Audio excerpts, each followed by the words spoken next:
In this video, we're carrying an interview with award-winning author John Kachuba about his recent non-fiction work, Shapeshifters, A History, which looks at the background of werewolves and other weirdness. John is a prolific writer and also teaches creative writing through Ohio University and the Gotham Writers Workshop.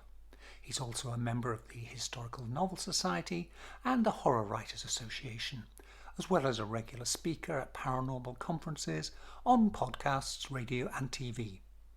We'll have links to John's website and where you can find his books in the show description.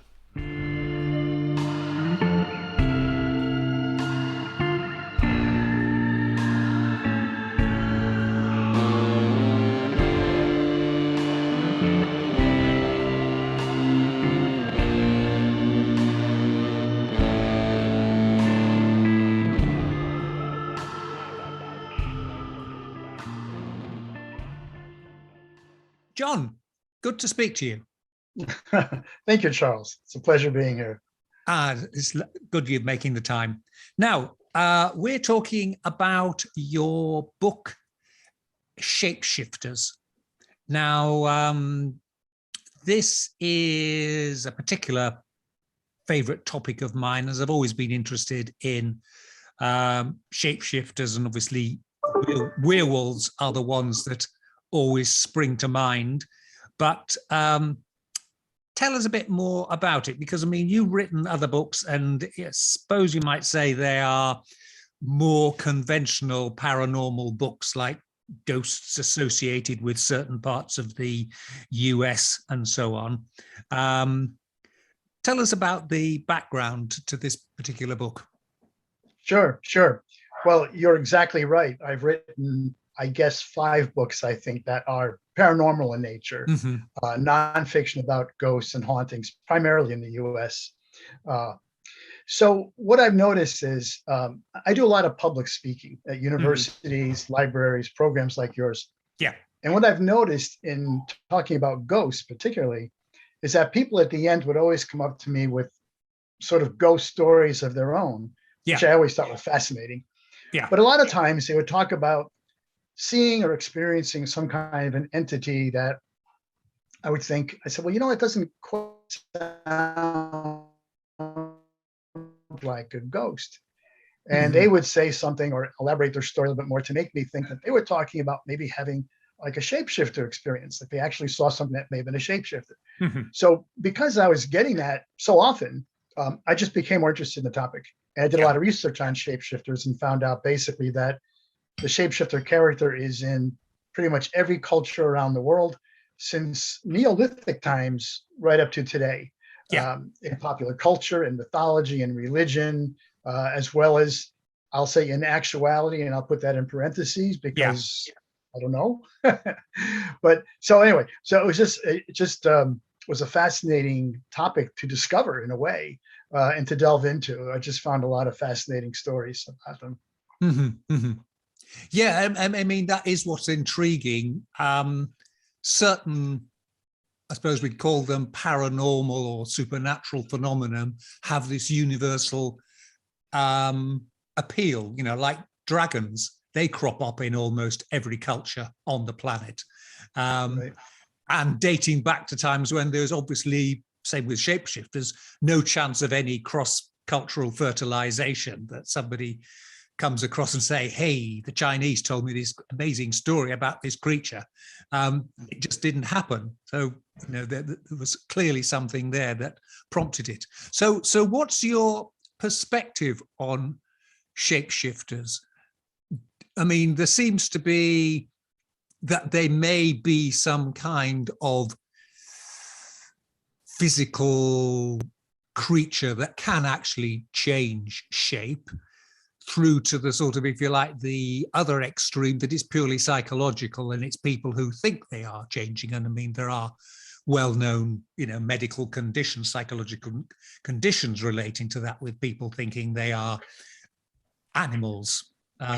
Werewolves being a popular one, but I think even down to mice and rabbits, which possibly doesn't have quite the same thing, the curse of the were-rabbit or whatever.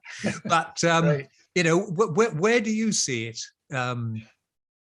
Well, to to just tap onto what you were saying and tag onto a little bit is in my book, I have several accounts of people who believe they had changed into werewolves. Lycanthropy was the physical, was the medical condition. Yeah. Especially in France and in Germany around the 17th, 16th centuries, there were several cases, and they were horrific because some of these people would act out and literally murder people, dismember them, even eat them, thinking that they were actually werewolves. So very strange.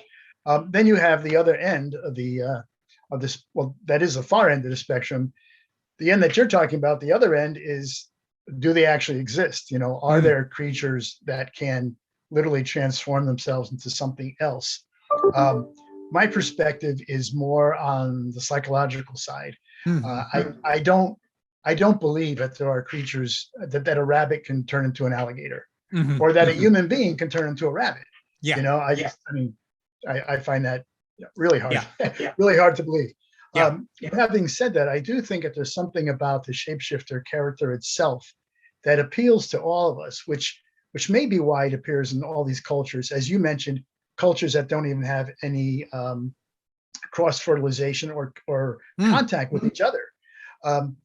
To me, it seems like the shapeshifter is sort of answers a need that we have, I think, to express our animal side, if you will. We are animals, right? We know that. The only thing that keeps us in bounds, really, I mean, there's several things, but our sense of morality, our religion, maybe the laws of our state or country, just some kind of code of morality. These things all keep us in check. And so we don't act out, and acting out causes trouble. End up in jail or whatever, right? But I do think that there's sort of an innate desire in all of us to act out, to be able to free yourself of all those bonds that hold you in check, and to say, what would it be like if I could throw all that off and go howl at the moon at midnight and run wild, right? So I think the shapeshifter character gives us that vicarious participation. We can read about shapeshifters. We can watch a shapeshifter movie. We can dress up at Halloween, which is going to be this weekend. Or we can do cosplay, which is a multi-billion-dollar industry. All that, I think, allows us to act out in a safe, acceptable way what it means to play around with changing your shape, changing your personality, changing who you are. So I think it's in sort of an innate desire that we all have to sometimes be something else, be somebody else. And that's why I think it appeals to us. That's why I think it's so popular. Yeah. And I mean, there is that element, isn't there, of certainly in popular culture, of the remorse the shape-shifting creature feels when it goes from one to the other. I mean, Mr. Jekyll and Dr. Hyde is sort of an example of that, not specifically as a werewolf, but as a human being who turns into something less than a human being. Goes back to our primitive nature. With horrible results. And that's the quintessential example, I think, of what I'm talking about is Dr. Jekyll and Mr. Hyde. And, I mean, Jekyll ends up committing suicide because Hyde keeps coming out and he's trying to keep him in check and can't. So it has dire consequences. And it's sort of a more, morality lesson here in a way too, that you need to keep your animal side in check. You can think about it, you can read about it, but you don't want to act on it. Yeah. Right. Yes. What was your, I suppose, most unusual finding in your research then? Because I mean, obviously, a lot of the tales have been told many times, and I'm assuming you would be looking for different angles, so you're not simply repeating the same stories everybody's heard before. Right. And I tried not to do that, but there are some that you just have to tell again. If you're talking about vampires, you have to talk about Dracula. You have to talk about the werewolf. But I think what I found interesting was what I found about sort of Japanese lore, Japanese folklore, if you will. I had studied Japanese folklore in terms of ghosts before in the past for my other books. and discovered that the Japanese have a wonderful variety of ghosts. Here in America, a ghost is a ghost. It's the spirit of a dead person. Yeah. You know what to expect. Yeah. Same in England. Yeah, exactly. Right. Yeah. We just borrowed it from England and brought it to America. Same thing, But the Japanese ghosts there's a whole range of types of ghosts, and they have classifications and names for different types of ghosts. So that was fascinating enough. But as I did the work on shapeshifters, I found out that so many of the shapeshifters in Japanese culture are actually ghosts that return and shapeshift, which is a real twist on ghost stories, at least in America and probably in England. Yeah. I mean, a ghost is a ghost. Yeah. It's a headless Henry VIII or something. Yeah. Well, I guess he wouldn't have been the headless one. Headless Anne Boleyn. Okay. It was his wives. Yes, it was his wives who lost their heads. Right.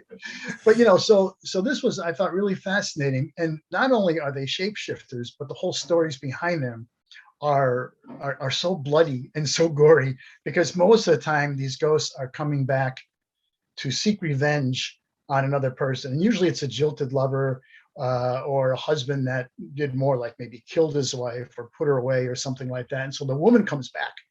I think of the famous movie, it was out several years ago, called The Ring from Japan. It was that type of ghost. Yeah. They come back, they seek revenge, but they shapeshift. So this ghost, who could have looked like some courtesan or something, could literally come back as a ghost, change her identity to look like the king's wife, and sleep with the king and kill him, the emperor, whatever. So that kind of thing, which I just thought was really a fascinating spin on the whole idea of shapeshifting, and something new. I don't think many people have talked about that. Yeah, the Japanese, I seem to recall, they also have quite a few legends about shape-shifting foxes. Is this, am I thinking? Yeah. Kitsune, they're called kitsune. The foxes, and there's also another thing that's the name escapes me right now in Japanese, a tanaka, right? Which is like it's sort of like a raccoon. It looks like a raccoon dog. Yeah, and it's a real animal that actually exists in Japan. And yet that too is a shapeshifter. Those are the two classic shapeshifters. Yeah, exactly. The fox stories. Yeah. What about the Native American tradition of shapeshifting, which I confess my knowledge is fairly sparse on? What's the sort of situation there? There's a couple of different types. The most prevalent one they refer to as a skinwalker. And this particular type of shapeshifter is mostly in the culture of the Southwest Native Americans. So you're talking about the Navajo, actually the Dene people, they call themselves, the Utes, some of the other local tribes in the Southwest. And for them, a skinwalker is a shaman who is capable of transforming himself into an animal, frequently something like a coyote or maybe a wolf, but something that could really destroy somebody, really bring about a lot of mischief and damage. And in fact, the skinwalkers are believed to be killers. And it's not unusual for them, sort of like the Japanese tale, where the skinwalker transforms, the shaman transforms into a skinwalker to kill somebody. Right. And frequently, a Native American could sort of wish that happens to somebody, and the skinwalker almost magically hears it and will do it. Yeah. But now the skinwalker will come after you. Yeah. So the Native peoples are really reluctant to even talk about shapeshifters and skinwalkers, particularly because in their culture they believe that these are real. These are real for them, and they don't want to say anything or talk about them that may bring them into their life. You know. A little further north, like up in the upper Midwest, they don't have the skinwalker, but there's a Wendigo. I couldn't think of the name of that. And a Wendigo is in some cultures is considered a shapeshifter. Others it's just considered the spirit of a cursed person who now lives as a Wendigo, which is basically something that kills and eats human beings. Yes. But there are some tribes up in that area that believe it's a shapeshifter as well, that it can shift. So, different cultures have different ones, but those are the two probably most prevalent ones that you find in Native American cultures here. Right. And tell us about some of your other books you've written, because you write fiction as well, don't you? You've got a fiction. I write a range of things. As I mentioned before, I have 5 books that are about ghosts and ghost hunting. And in those books, I go to every place that I investigate. So I'm not just getting secondhand accounts. I'm getting accounts, maybe it happens to me or the people that are there all the time. Yeah. You know, so if it's a haunted hotel, for instance, I will stay in whatever the haunted room is. Oh, right. Yeah, I'll definitely do that. But then, you know, I'll talk to the desk clerks and the housekeepers and the security guards and people who are there 24/7, because they'll have experiences where I'm only there for a few hours and may not have it.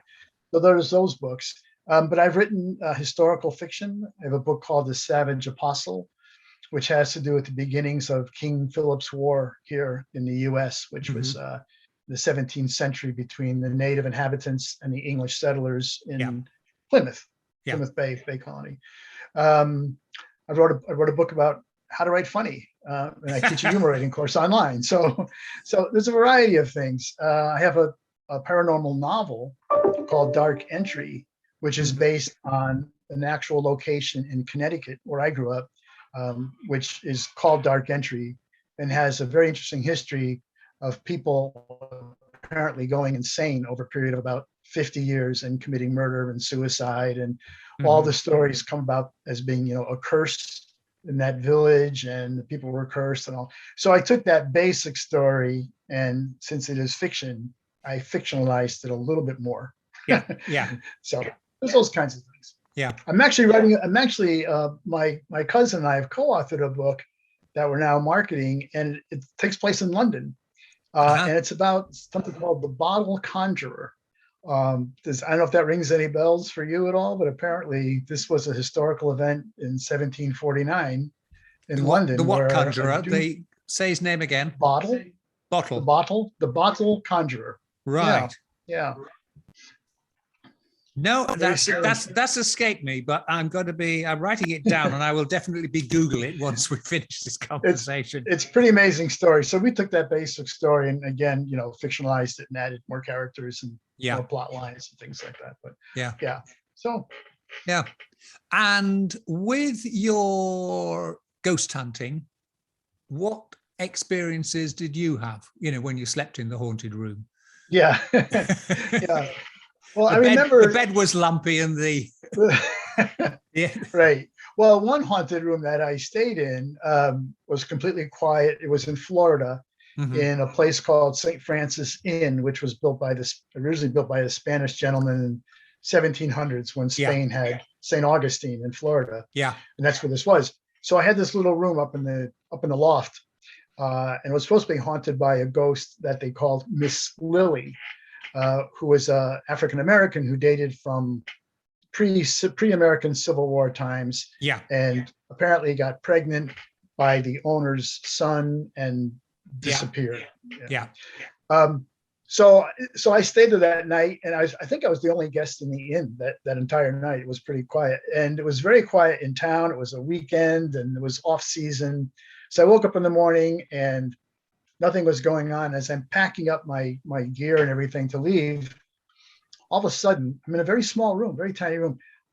Somebody is whispering in my ear, but frantically, like just this garbled, rushed whisper in my ear, right? And I jump back. What is that? Of course, I look around the room, which is about 8 by 8 foot. I know I'm the only person there, right? So I leave, and I talked to the innkeeper later on. I said, you know, what kind of experiences do people have up there? And they said, well, this was supposed to be the room that Miss Lily lived in when she was there. It was up in the attic, in the garret. And she said, well, what people hear is they hear her whispering, you know. I said, well, okay. So I heard her whispering. You know? But I've gotten photos in different locations of things that are sort of anomalies in the picture that you can't figure out what they are. They don't make sense. It's hard to jump to the conclusion immediately that, well, therefore it must be a ghost if you can't make it out. So I'm a little more skeptical in that regard. But I've had events though where I have seen objects move And I don't mean just, something like, did that thing vibrate a little? I mean, some dramatic things, suddenly fly off, or it's like, okay. And I'm standing right in front of it and watch it happen. Yeah. So, but I'm still, in all my books about ghosts, I'm not out to debunk them. I'm also not out to defend them. Yes. So I just go in as a journalist and I say, look, here's what I saw. Here's what people said. You make up your mind, So I'm a skeptic. I'm not willing, as I say, to say that because I saw something, even if I saw something jump 3 feet across the table. Yeah. For all I know, it could be a result of some natural physical laws that we don't understand yet. Yes. Yeah. Who knows? Yeah. So. Yeah. I take it where you're coming from. Yes. You're not the sort who answer to everything. It was the aliens. Well, it could have been the aliens. Yeah.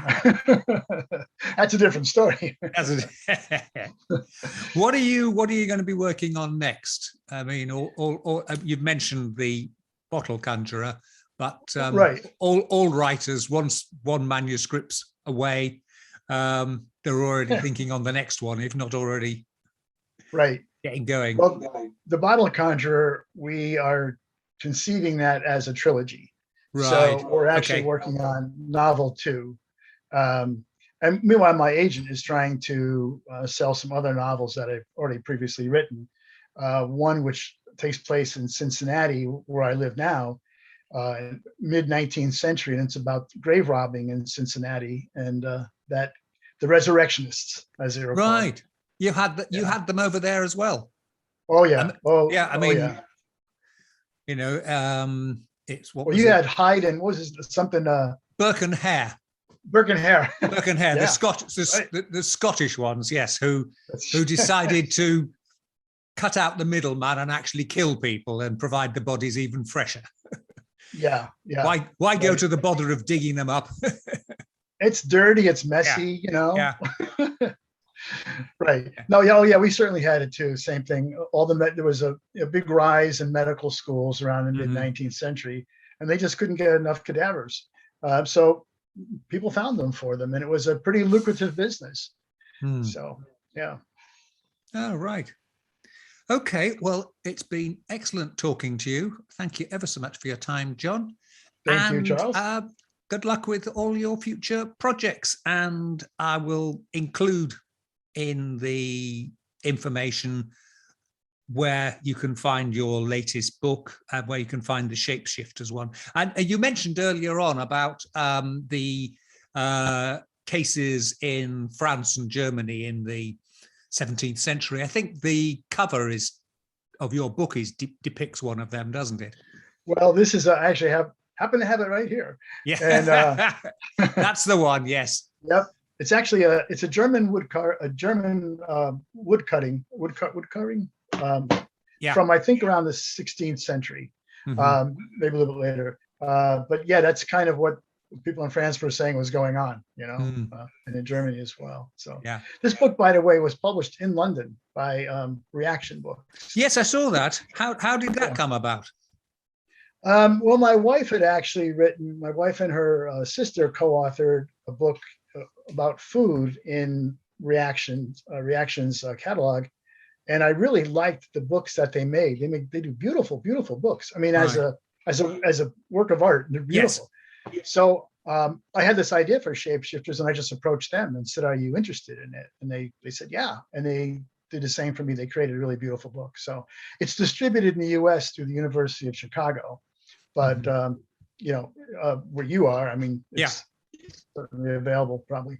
Yeah, it did, and it did very well in the horror writers nonfiction last year. Yeah, I was grateful for that.